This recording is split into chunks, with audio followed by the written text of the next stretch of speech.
There'll be spectacle, there'll be fantasy, there'll be daring do and stuff like you would never see. Be a movie. Yeah, we're gonna be a movie. Starring everybody And me. There'll be heroes bold, there'll be comedy, and a lot of fuss that ends for us real happily. Be a movie. We can watch it all develop. Starring everybody. And me. We'll take the world and set it on its ear. Come on, join in. We're gonna start right here. And we are going to start right here. Hello and welcome to a Rattledge in Broadcasting premiere podcast triple feature. I am your host, the mandated reporter, and frankly, I'm mortified, Mr. Mark Rattledge. And joining me tonight is Shay Tate. How do you do, madame? I'm doing pretty damn good. How are you? Good. Are you recovered from our Toxic Avenger Long Road to Ruin? Not really, but we're going for this one. Have you gotten a chance to see the new one yet? Or are you waiting for it to mercifully come on POVD? I don't know. It kind of depends. I have not gotten a chance to see it yet, but it kind of depends on how much time and funds we have as to whether or not we're gonna go see that. It's okay. I did a full review on it. I'm not going to go over that again, but it's not nearly as graphic as I was promised. It's very much in line with modern safe filmmaking. Yeah, it's kind of like, if Marvel Studios decided to make a trauma film, this is kind of what it would look like. Okay. You'd think it'd be a little weirder with Elijah Wood in it. Yeah, he's kind of one of the better parts of it. So let me ask you. Tonight we are looking at the career of Terry Gilliam. We're reviewing Time Bandits, The Adventures of Baron Munchausen, and Fear and Loathing in Las Vegas. And you're here for a very specific reason. What is your name? What is your quest? And what is your favorite color? And then tell me, what is the reason you are here? My name is Shay. My quest is to make as many monsters as possible. And my favorite color is lavender. Fantastic. But the reason I'm here is because Terry Gilliam is actually one of my favorite comedy writers. I absolutely love all of the Monty Python stuff. I grew up watching Monty Python and the Holy Grail. I grew up watching the actual Monty Python show. And a little later in life, I found some of his independent projects, including Baron Munchausen. And I absolutely love Baron Munchausen. I watched... it's like a little ADHD. A little ADHD boy telling you about his adventures. Yes. I watched it, I think, last night with my son, or no, the night before. I watched it Tuesday night with my son, and a couple of takeaways from the movie. You can't show Baron Munchausen to the modern child. Like, my son is movie trained and bright, so he got through it. But even he was like, "This fucking tried my patience, Dad." Like, there's no other way a kid my age is sitting through this. Yeah, it's definitely a strange movie, and it's definitely got a much older style. Yes. Terry Gilliam is a weird guy. The other takeaway he had, and we will definitely get into this, was he was like, I could see where this movie would be nominated for all the physical awards. These are his words that I'm rehabilitating. But he was like, I could see set design. I could see costuming, all of those. Like, this movie, Baron Munchausen is definitely like a very old Hollywood film in that it is dense and layered and there's so much craft going on. I don't know if you could make this today, because if you tried, it would be all CGI and it would lose all of its charm, every last bit of it. But we are getting ahead of ourselves. So that's what we're talking about tonight. We are looking, because you wanted to talk about Baron Munchausen, and I said I can't just do one thing. So we are looking at the career of Terry Gilliam from Time Bandits to Baron Munchausen. So let's talk about Terry Gilliam, the American who became the most British of filmmakers, the animator turned director who dragged Monty Python's surreal imagination off the sketch stage, "This is a dead parrot," and into cinematic worlds that were bigger. I have a tick. Bigger, stranger, and often teetering on the edge of collapse. Gilliam's roots in Monty Python's Flying Circus are key to understanding him. He was never just another performer. He was the visual architect, the man behind the cutout animations, the giant feet, the grotesque faces, the nonsensical words where kings and bureaucrats looked equally ridiculous. His style was anarchic, absurd, and deeply suspicious of authority.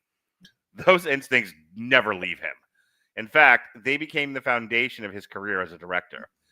Films that merged fantasy with satire and satire with nightmare. The three films we're looking at tonight chart the evolution of that vision.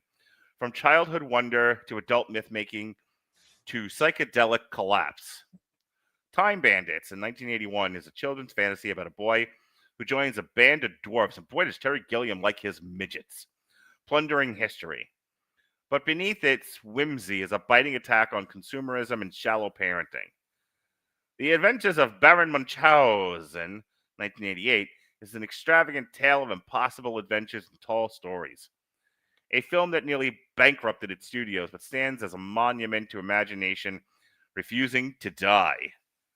And Fear and Loathing in Las Vegas, 1998. Gilliam's adaptation of Hunter S. Thompson drags us into the neon chaos of America's failed dream. A grotesque carnival of drugs, paranoia, and wasted idealism. What ties these films together is not just their subject matter, but Gilliam's unmistakable style. His sets are cluttered, chaotic, and bursting with detail.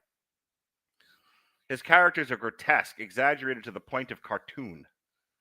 His camera angles skew the world into distortion, and always there's a tension between the power of imagination and the crushing weight of reality.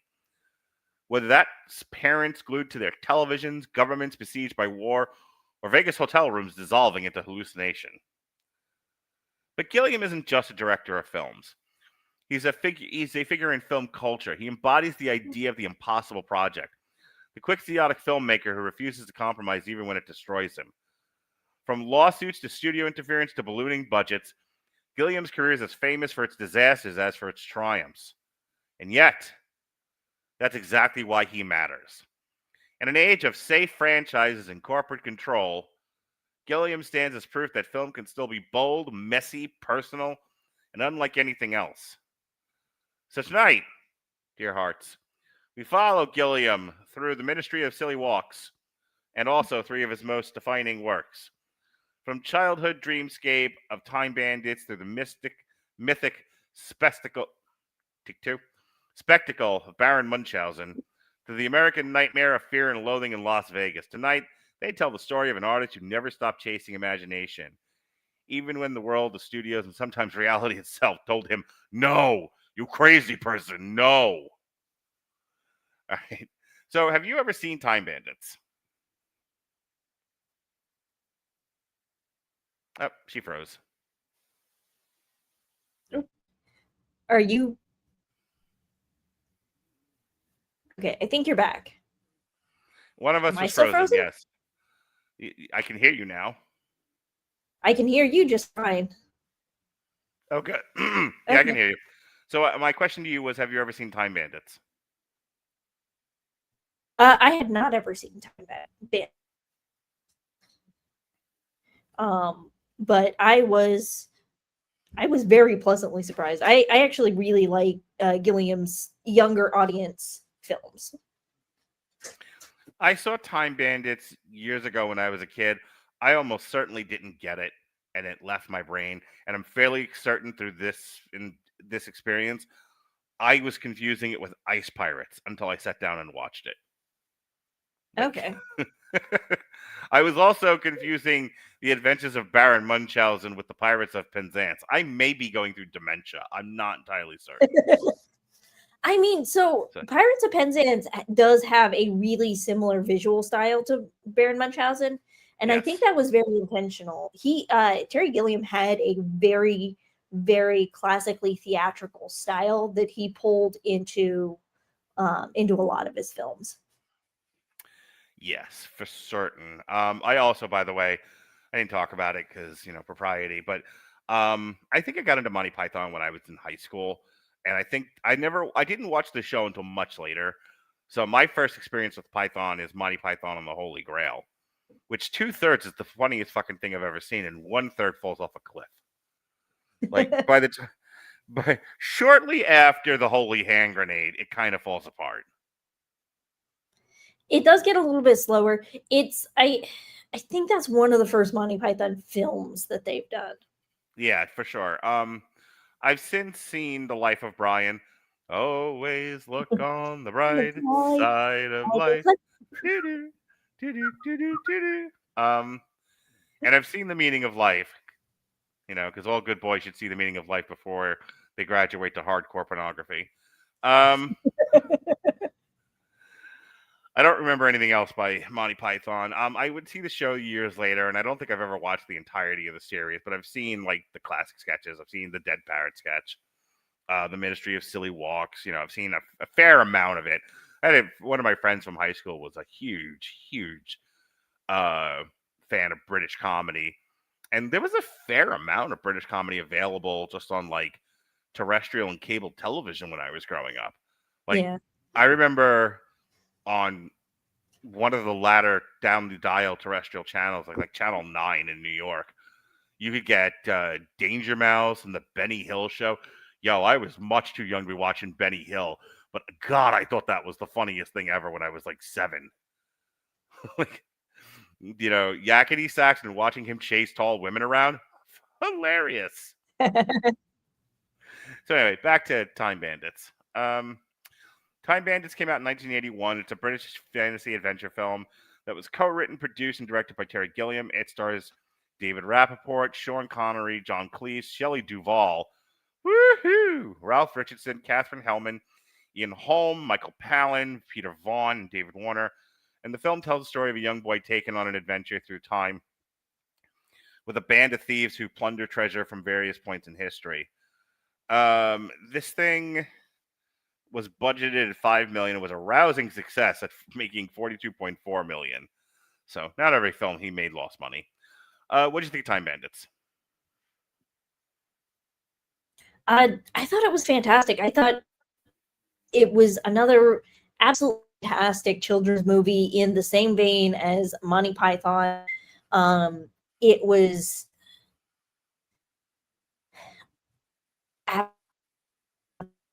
for these movies, the weird new filmmaking very much catches me and catches my attention because there's enough weird stuff going on and it snaps to different spots enough that that it clicks with my mind. And I have a theory that Terry Gilliam has never met a child who is not neurodivergent in some way and just kind of assumed that is how all children act and just made Monty Python for kids. Yeah, I have almost the same take. I as I was watching this, and this only works if you've seen the movie. If I have to explain it to you, this is going to fall flat. But it felt like somebody dared him to make the never-ending story, but as a Monty Python movie. I don't think I've seen Neverending Story. Fuck! There's a weird amount of children's movies that I have not seen, and I've seen some of the stranger ones for some reason.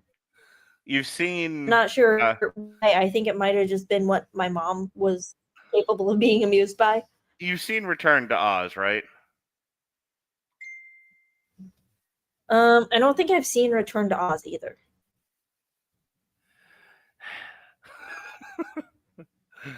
I think that is the one that they did not let us see in school. I don't normally regard you as one of my more difficult podcast co-hosts, but tonight you were driving me up the wall. I I'm gonna have to like sit you down and be like, didn't Dorian go through a whole thing with you where he was like, you have to watch all these movies, or was that Mick? I think both Dorian and Mick have done that for me, and I am currently in the process of watching those. Catching up on 2 decades worth of movies. Okay, well, we'll get there eventually. Yeah, there's a lot of things that I have to watch. Only watch the Never-Ending Story when you're already like when you're in a decent mood, because you're going to get to a point in the Never-Ending Story where if you're not in a good mood, they're going to have to Baker Act you. That movie gets rough in places. Okay. Anyway, I will definitely keep that in mind. Yeah. Never-Ending Story is great though, and my point is there's a part of the Never-Ending Story, like the framing device is the kid steals a book and he goes into the attic of this home or bookstore or whatever, and he starts reading the book, and the book comes to life, and he is off on this adventure. That's kind of how Time Bandits was for me, where we have this kid in a very British house. What is it with filmmakers? Because I was also thinking about A Clockwork Orange, where it just feels like British parents are very disconnected from their children.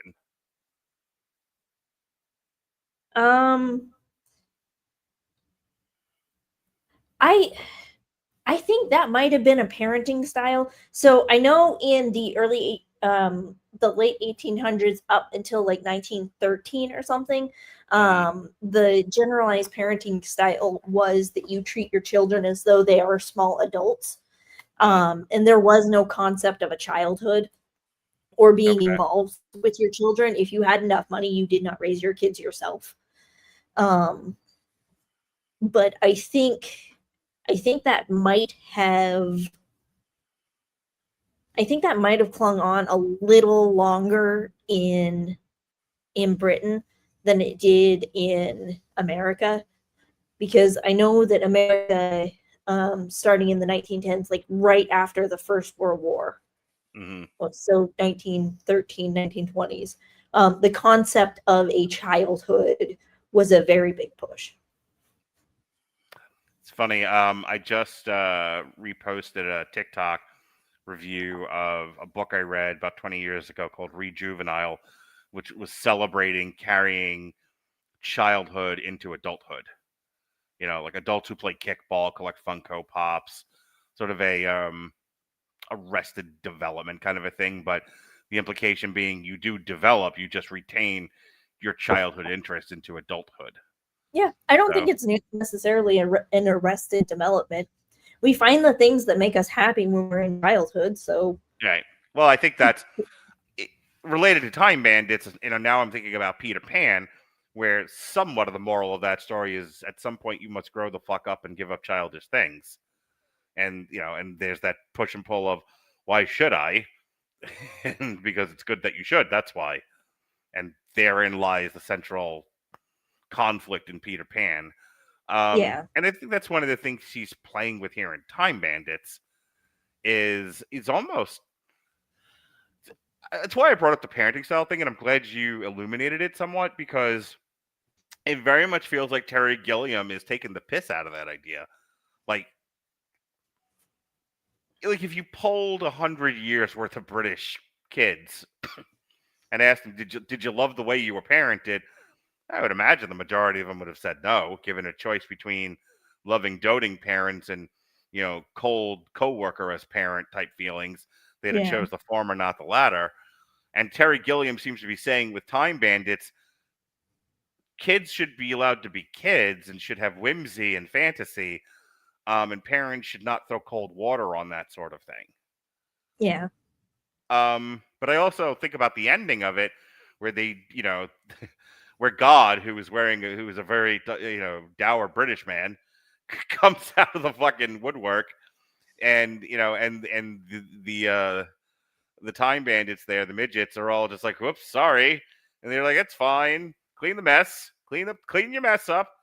You know, very much saying, like, wouldn't it be nice if kids had childhood, but they also need parenting and structure and gosh, there's a place in the middle where we could all meet here. That was what I took away from the ending of Time Bandits.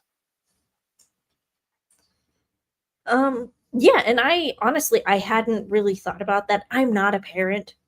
I have very, very little interaction with children on Mhm. any basis at this point. I maybe do one show every several years where there are small people. Um, and as the costumer, it really is my job to put into effect that like late 1800s style of existing around children. It's like, you guys are actors. You're going to act like actors. The only thing I ask is that you put your stuff back where it's supposed to be at the end of the Right. show. Be responsible. It kind of reminds me of my high school drama teacher. He was like, "Listen, this is not amateur night in Hicksville." Hicksville was a real place, by the way, so that always confused at least one person. But he would say, "This is not amateur night in Hicksville. You would act like professional performers." It was like, "Yes, but we're asshole high school students." And he was like, "Not tonight, you're not. Tonight, your play is in The Wizard of Oz." Ah, damn it. So some fun performances in this. I think for the little bit that Shelley Duvall's in this, she's a lot of fun. Very interesting, I thought, set pieces. This is a very episodic movie. They kind of move from one set piece to the next as they go on this adventure. It is you're the art person, not me, but it felt weirdly like postmodern. And I'm thinking specifically when the dwarves are in the cages and they're having to do like a Circus du Soleil to get out. Mhm. And it's all again, it's kind of like what we were talking about with The Wiz, where they're just in like a blank black area that seems to Yeah. exist out of time. Yeah, and I think for that specific moment, it was very much supposed to be like that because so they were all inside of evil's lair. And Right. evil does exist outside of time. Like it's this special little pocket that's got its Mhm. own place on the map. And I have a feeling that it had its own place on the map because it was a warning, hey, don't go there. Our rules don't apply there. Right. But it very much, that part of it did feel very very The Wiz, and it also kind of reminded me of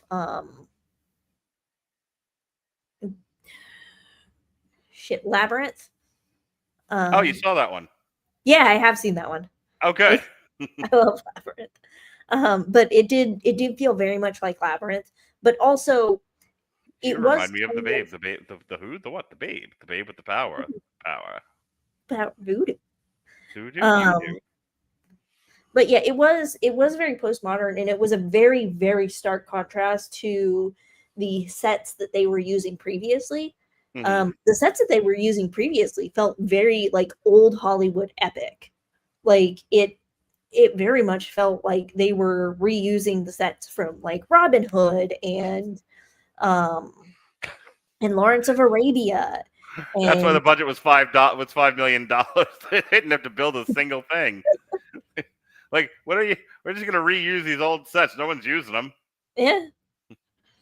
Be really funny if he actually wasn't greenlit. He just like raised his own capital and he like snuck onto a lot and just started filming shit on sets nobody was using. And by the time he was done, they couldn't stop him. They were like, "Oh well, you have a finished movie, and we might as well put this out." Yeah. Well, Anything else about Time Bandits? Because I don't want to beat this to death. I love Time Bandits. I love the storytelling and the visual style. It's very Terry Gilliam, and it's very an ADHD child telling you about the weird dream that they had last night. There's a I just saw it on TikTok recently. There was a clip, I think it was from Animaniacs. Like this kid, little baby kid walks out of a house, he's got a ball cap on, and he's telling you this fucking story, and he doesn't even breathe, doesn't take a breath. And he goes through it, and he's like, "Okay, bye," and like runs away again. kind of Time Bandits. Yeah. You know, if you've ever actually listened to like a kid tell a story, one, they're terrible, but you have to listen. Like they're a kid, they want your attention. I'm actually reading something about this today. Like a kid that wants your attention, one of the things they'll do is they'll want to tell you a story, and it's always terrible. There doesn't seem to be any beats to it. They can't seem to keep the character straight. It feels like a one man and then exercise. Yeah. Well, they're practicing. They're learning how to talk. They're learning how to put thoughts together coherently. Yes, I'm teasing. My point is, but you as the adult, you have no choice but to sit there and listen to it. Yeah. And be very interested in this nonsense that they're spewing. So that's kind of Time Bandits for me. So I liked it. I watched it the other a week or so ago, and I remember thinking at the end of it, I was like, you couldn't make this movie today, not this way. But for its time, I think it was a wonderful tale of weirdness and whimsy. Yeah. It was absolutely fantastic and very whimsical, and you could think about it really hard, but you don't have to. Yeah, that's why I don't want to talk about the very end of the movie, because I was like, my friend and I both kind of had what the fuck moments. Like, what happened here? That was a little bit of an odd moment. It kind of felt like he didn't really know how to finish the movie. It's like Dorothy goes back to Kansas, and instead of going, and you were there, Auntie, and you, it's like, oh, Dorothy, you dumb bitch, it's fine, go back to sleep now. She fucking like suicide bombs the house. Like why? Like there may be no joy in Kansas tonight. Like that's how we're gonna end the Wizard of Oz. That's kind of how this ending feels. Like Yeah. I don't know what to do, so we'll just blow the house up. We'll blow the house Everything up. likes explosions. Yeah, and dead parents. Fucking, what people don't know is that Time Bandits led to a Disney movie. Is what happened there because of the dead parents. Do you get it? No. Oh, is that the nobody has parents in Disney movies? Like they're all one or more of them is dead.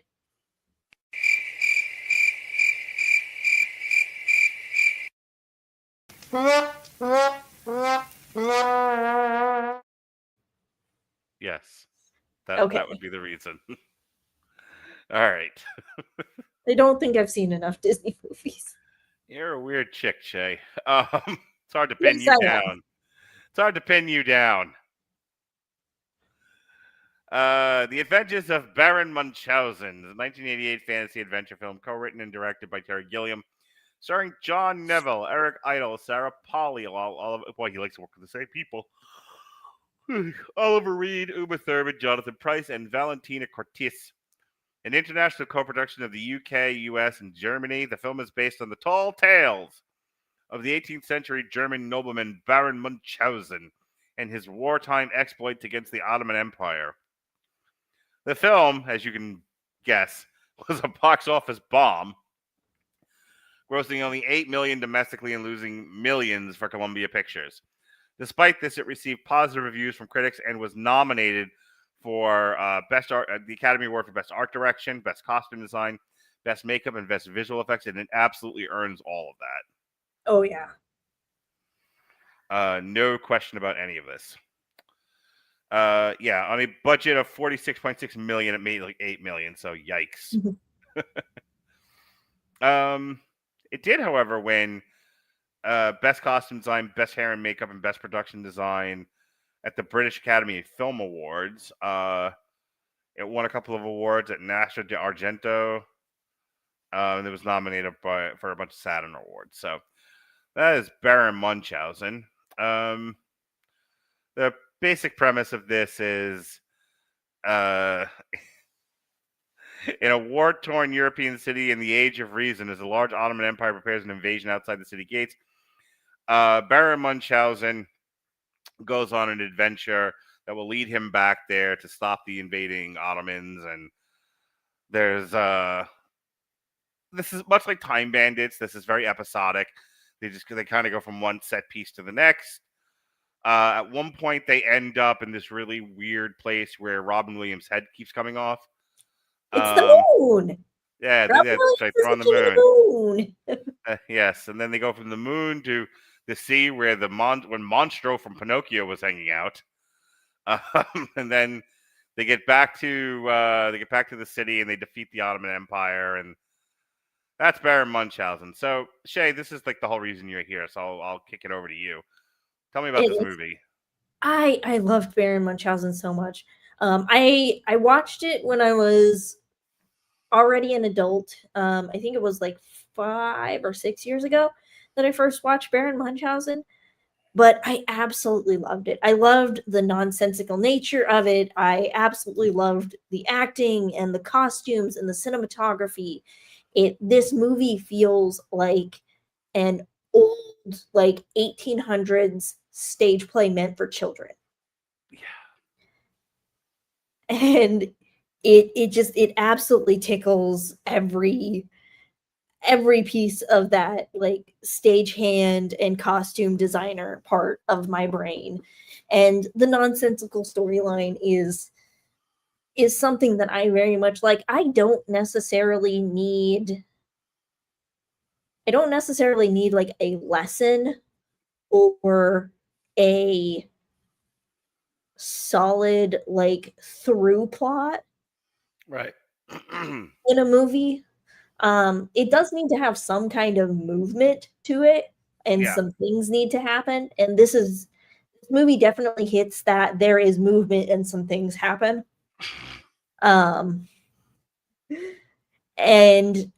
it's also really kind of refreshing, because a lot of the films that go in this direction can get bogged down into the everyone is silly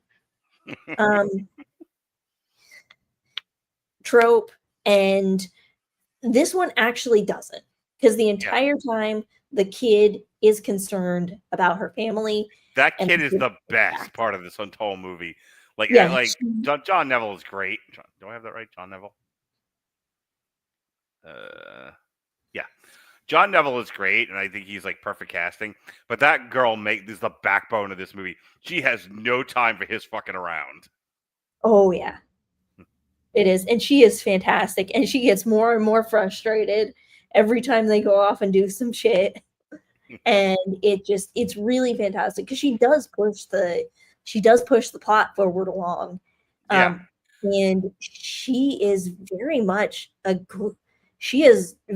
reason for urgency. Like, if she wasn't there, this movie could have been like 4 or 5 different movies before we ever got back to the city.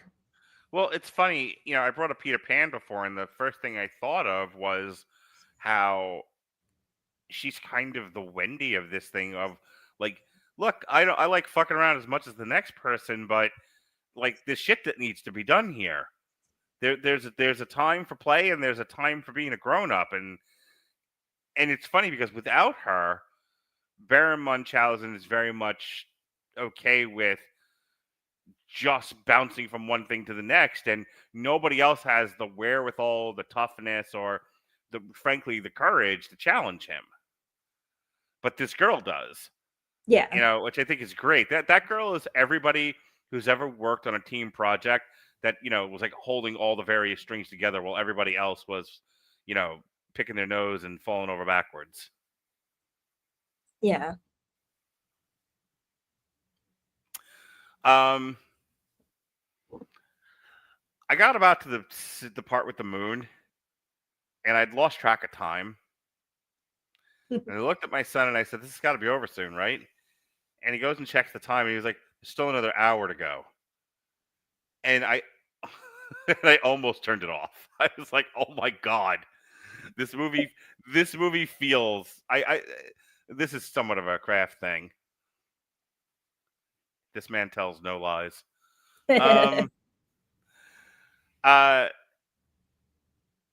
There's a pacing issue with this movie. You talked about like there's a tendency with a movie like this for everyone to be silly. And you're right, it doesn't get that bad. However, there is no sense of urgency in the plot. The girl kind of creates some, but if this were written today, it would be Daisy Ridley and she would be nagging. And then, Yeah. and everyone would hate her. Like, someone gets away with it because at the time this was sort of a new thing. Also, it's a little girl and not, a young woman. So it doesn't carry a lot of the same stigma. But you're right. She's the one pushing it. But the pace of the movie isn't pushing itself. It very much, like, if you get Robin Williams, I understand the need to use Robin Williams. But they gave him so much. Like, that moon sequence kills the fucking movie dead. And it's a lot of Robin Williams just doing his comic routine from reality. What a concept. Yeah. And I'm honestly, I'm very okay with that. I have no problem with movies that kind of meander around. And this one it's very much like several Monty Python sketches put together. Yes. Which I will binge watch Monty Python any day. Mhm. So I think the pacing issues don't really hit me nearly as hard because I'm used to binge watching like 2 or 3 hours of Monty Python in a single sitting. Mhm. But I can definitely see where it meanders and it doesn't really have its own urgency. I think that's part of why that kid really, really needed to be in there.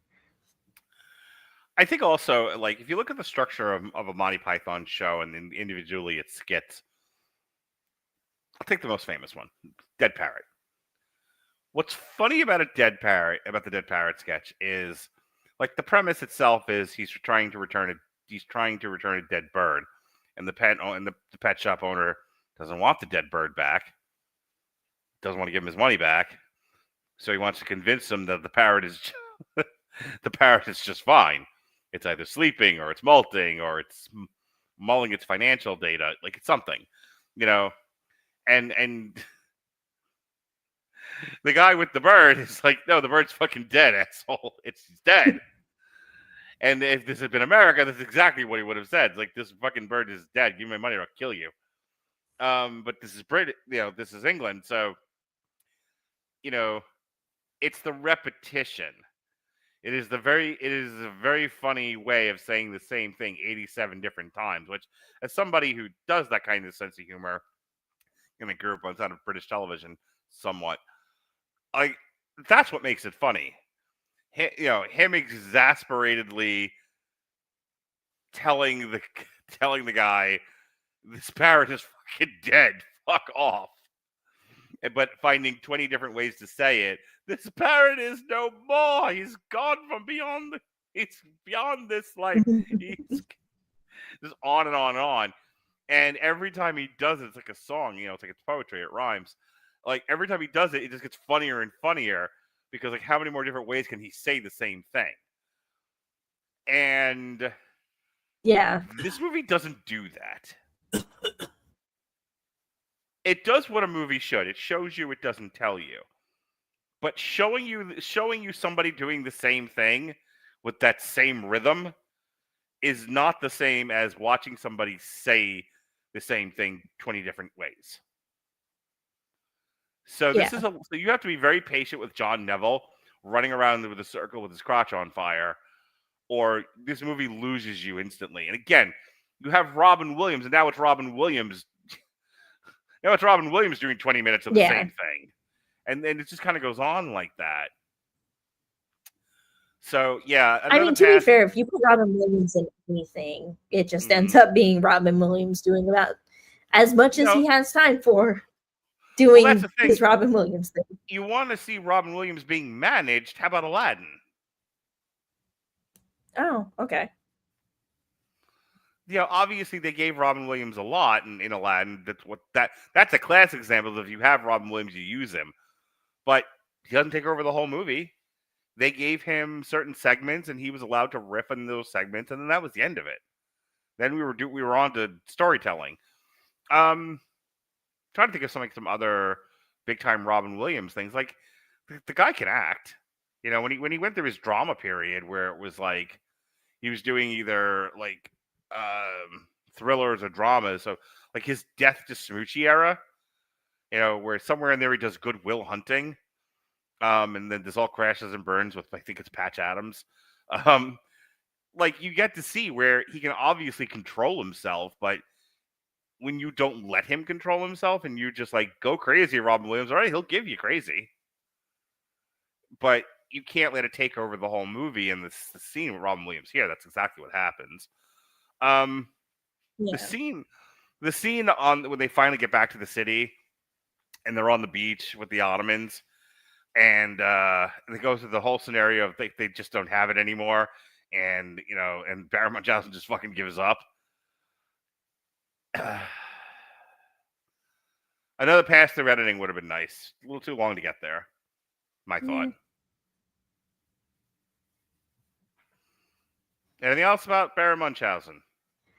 Not really. I honestly, it was an absolutely beautiful movie. Even if you have no interest in the plot line, I think it's definitely something you should watch. It's an absolute masterclass in how to make something look like a Broadway show on film.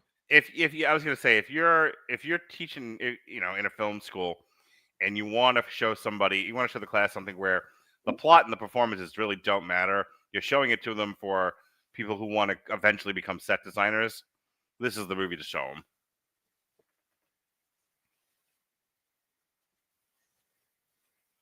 You still having a hard time hearing me? Yeah, I'm having a little bit of a hard time hearing you. I think it's the internet here. I would assume so. All right. Well, before it craps out entirely, Fear and Loathing in Las Vegas is a 1998 American black comedy adventure film based on Hunter S. Thompson's novel of the same name. It was co-written and directed by Terry Gilliam and stars Johnny Depp and Benicio del Toro as Raoul Duke and Dr. Gonzo, respectively. The film details a duo's journey through Las Vegas as their initial journalistic intentions devolve into an exploration of the city's under the influence of psychoactive substances. It was released May 12, 1998 by Universal. It received polarizing reviews from critics and was a financial failure. But over the years, it's been regarded as a cult classic. Yeah, this thing budgeted at $18.5 million. It made $13.7 million. It was nominated for a variety of awards. Terry Gilliam was nominated for a Palme d'Or in Cannes. Johnny Depp won Best Foreign Actor from the Russian Guild of Film Critics.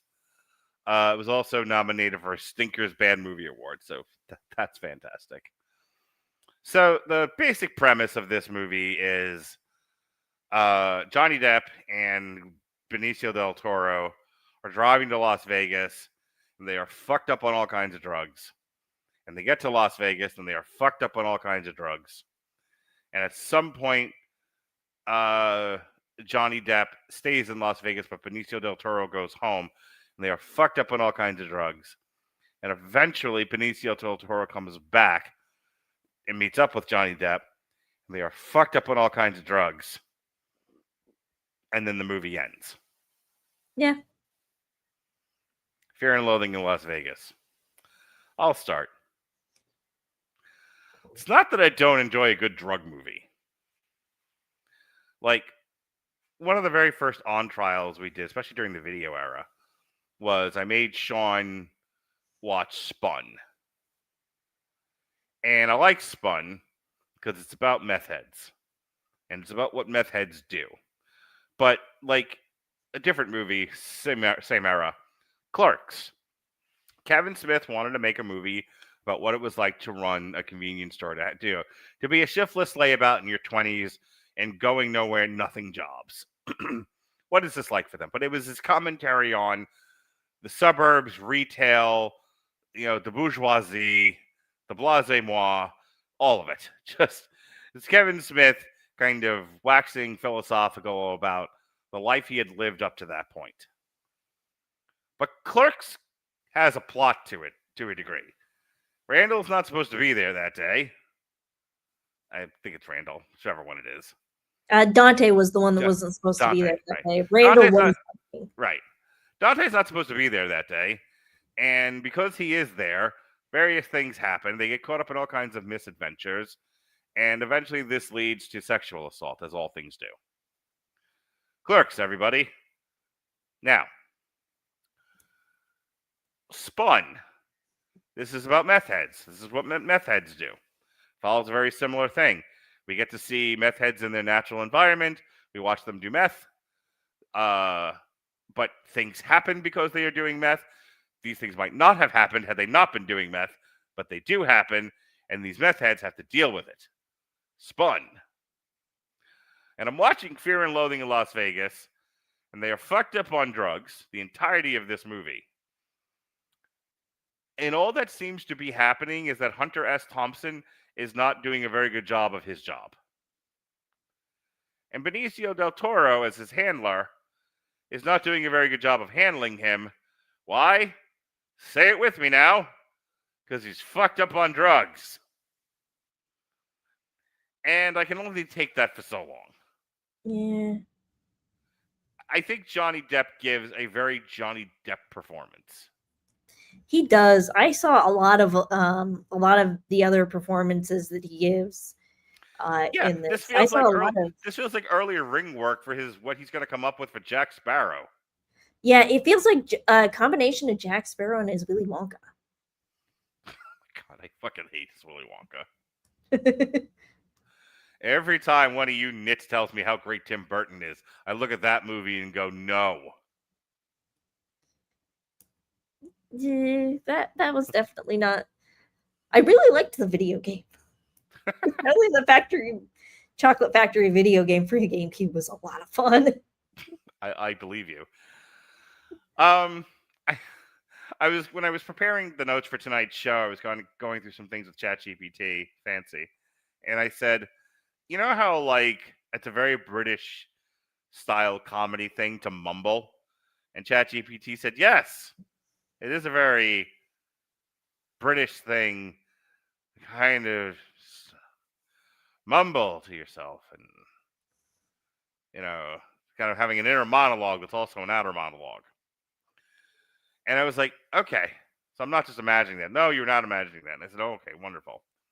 Because that's what Johnny Depp's character is doing this entirety of this movie, is a British inner monologue, outer monologue. Yeah, he just mumbles to the whole fucking thing. And like normally Benicio del Toro is the one who's completely unintelligible. But here, like I could understand when he wasn't screaming like an animal. I could hear what he was saying. The whole time Johnny Depp is paranoid and talking to himself and mumbling and hiding behind a bar. And I'm like, 2 hours of this, eh? Yeah. Again, it's like this when Gore Verbinski brought him in to do Jack Sparrow, I almost have to assume his direction was, your Hunter S. Thompson character from Fear and Loathing in Las Vegas? Do that, but you're also Keith Richards. Yeah, that pretty much hits it right on the head. So what did you think of Fear and Loathing in Las Vegas? I guess it might have been a movie. I don't really like drug movies, so I don't know how they go most of the time. 90% of the time they will either fall into one of two categories, which is the full Shea doctrine. It's beautiful, it's important. People need to know that these are the effects of drugs and all of that shit, but I fucking hated it. Or it's so dumb that it might not even be a movie. I had never, up to this point, this is the one I hadn't seen. I'd never seen Fear and Loathing in Las Vegas. It comes up on a lot of people's lists. So as like a film snob, I felt like because we didn't do Brazil.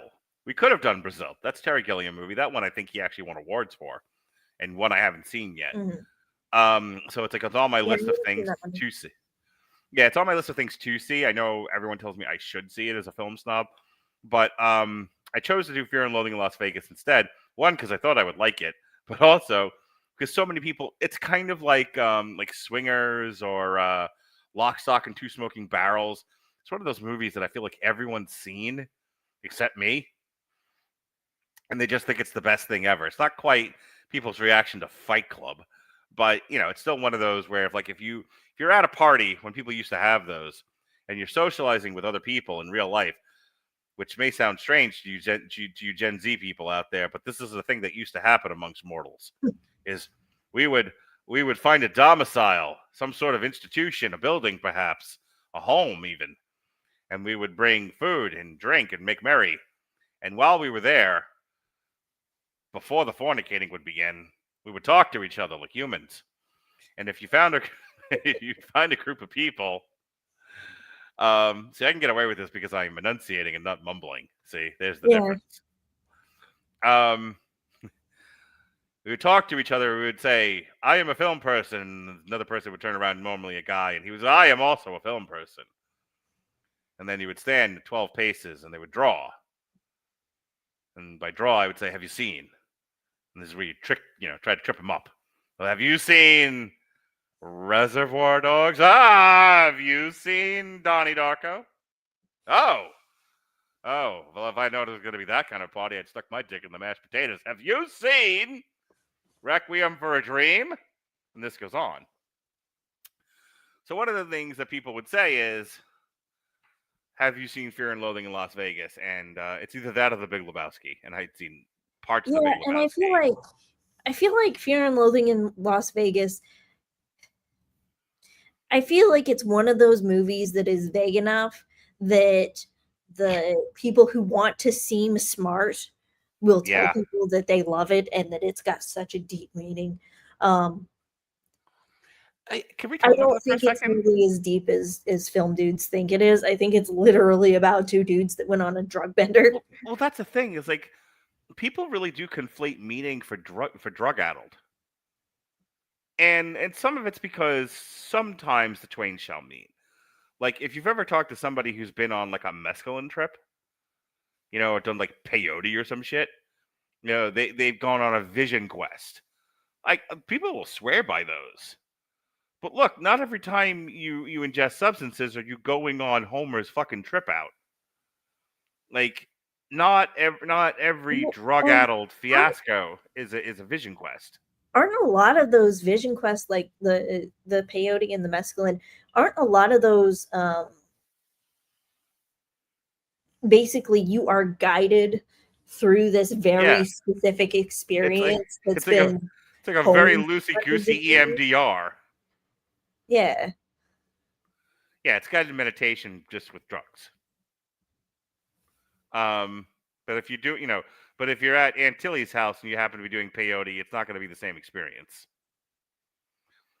I don't love Fear and Loathing in Las Vegas. It was kind of one of those where, like, I wanted to do it for the podcast, then I did it, and I go, "Oh, like Shay, that's important." So, like, but outside of that, like, here's the thing. I'm wondering how much of it is also the material. Because I don't think Terry Gilliam made a bad movie. But if the plot of your book is two dudes get fucked up and go to Vegas and fuck up around Vegas, unless it's like The Hangover, what else is he supposed to do with this? Yeah, I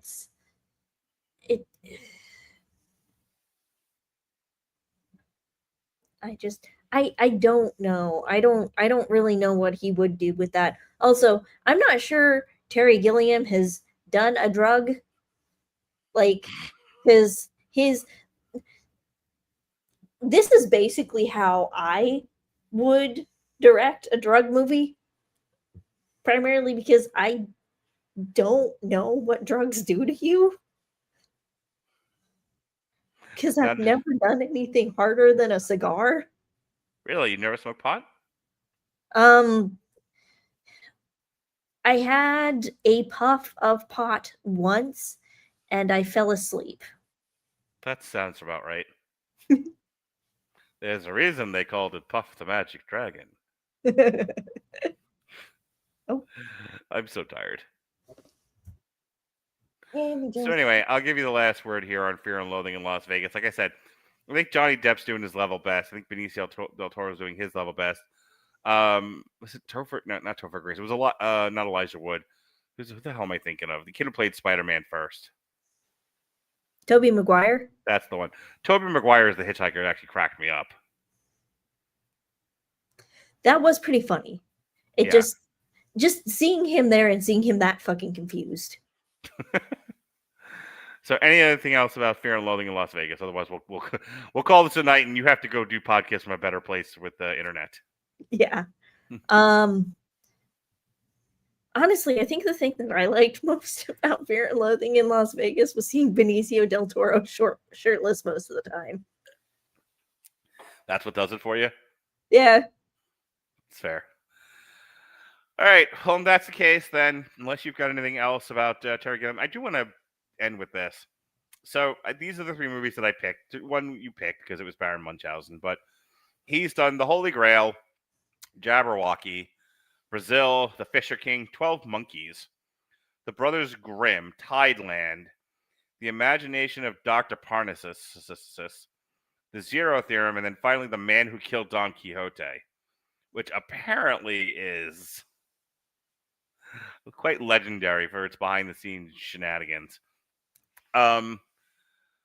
He won a Academy Award for The Fisher King. He's won BAFTA Award for Brazil and The Adventures of Baron Munchausen. He won Golden Globes for The Fisher King and 12 Monkeys. So, I mean, I could have done either one of those, Brazil, The Fisher King, or 12 Monkeys, but I think these 3, in terms of weird style and something that's, like if you're going to point someone to a Terry Gilliam film and you can only point them to one of these 3 would probably, even more so Time Bandits or Baron Munchausen. Yeah, definitely. Yeah. Give you the final word here on these 3 movies: Terry Gilliam, the Cowboys Eagles game, whatever you want to comment on.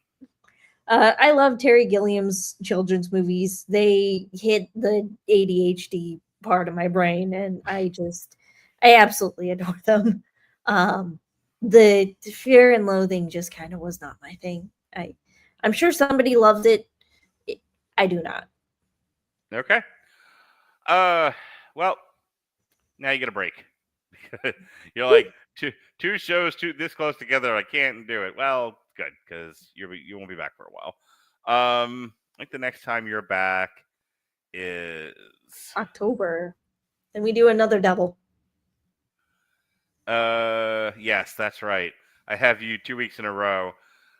You're coming on because I really wanted to talk about these, and you're supposed to be my musicals person, so it'll be you and Mick. We're doing Les Miserables from 2012, The Phantom of the Opera 2004, and Sweeney Todd, the Demon Barber of Fleet Street. So that'll be fun. And then the following week, because you all made me do this. This was everyone ganged up on me. I'm finally doing a director focus on Tim Burton, cinema's greatest monster. So I'm finally going to watch Edward Scissorhands because I've never seen it. Mars Attacks and Dark Shadows. Yeah, Okay. I know. Everybody when it came out just thought that that and What's Eating Gilbert Grape. That's all I ever fucking heard about. But I have never seen Edward Scissorhands. I did not give a shit back then. And I still To don't. be honest, if I'd have known that it was a romance, I probably would not have given a shit either. The first time I saw it, I was very disappointed that it was not a horror movie because it looked scary on the box art. Isn't it basically Cyrano, but he's got, instead of a large nose, he's got scissor hands? I think so. It's very similar. Okay. Well, that's what we'll be talking about at the end of October. In the meantime, here's what we did this week. On Sunday, Jesse and I reviewed Paris Has Fallen. Monday, Robert and I reviewed the new Toxic Avenger. Wednesday, Alexis reviewed the new Twisted Metal. And then next 2 days, I'm taking a break. This Sunday, my second album is coming out, just so everyone knows. I'm into doing AI music now, and I'm doing it under the banner of a band of music experts and aficionados that are also chefs. So the first one was Fra Diavolo, Recipes for the Damned, because for some odd reason they decided, what's better than attacking the church? Food puns that attack the church. So there's that. And then the second album one, I felt the need to talk about the holidays. So this next album is called Holidays Are Hell. And it has, we start at Halloween and we work our way all the way to, I think, Passover. So,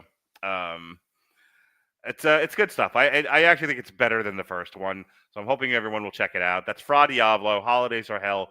It'll be available on Spotify this Sunday. Also this Sunday, myself and Jesse will be doing a triple feature for Predator, Killer of Killers, The Witcher, Sirens of the Deep, and Love Me. Get this, Shay. I know you don't want to do 3 in a row, but hang on. What if I were to tell you that Kristen Stewart plays a buoy that falls in love with a satellite? I'm gonna have to watch that because it sounds insane. Right? Also, I get really attached to weird characters. Love Me came out, I think, last year, and for like the movie reviewers that I was following on podcasts at the time, this was all they would talk about. This was the most bizarre thing they'd ever seen. So I'm finally getting to talk about it, and because I like to torture Jesse, I'm making him review it with me. So there's that. And then Monday, we've got another triple feature because I've overloaded myself. We'll be doing Queen of the Ring, F1 in Magazine Dreams. A week from tonight, myself and Jesse will be reviewing Vinyl, the one and only season of Vinyl. So looking forward to that. Shay, tell us where you pissed from. I am Shay Tate of Tate Effects. I do special effects, monsters, costumes, props, makeup, set design, pretty much anything. If it needs to be built, I can build it. Whether that is functioning or not will be determined by how much money you have. I would like to pay you 2 shillings and a halfpenny, then you'll get a poorly working costume. Absolutely. And you can find me at Tate Effects on pretty much just Facebook at the moment. All right, folks, thanks for joining us here on Triple Feature. Thanks, Shay, for coming on. Find better internet. I'm Sleepy Joe. Be well, be safe, and behave.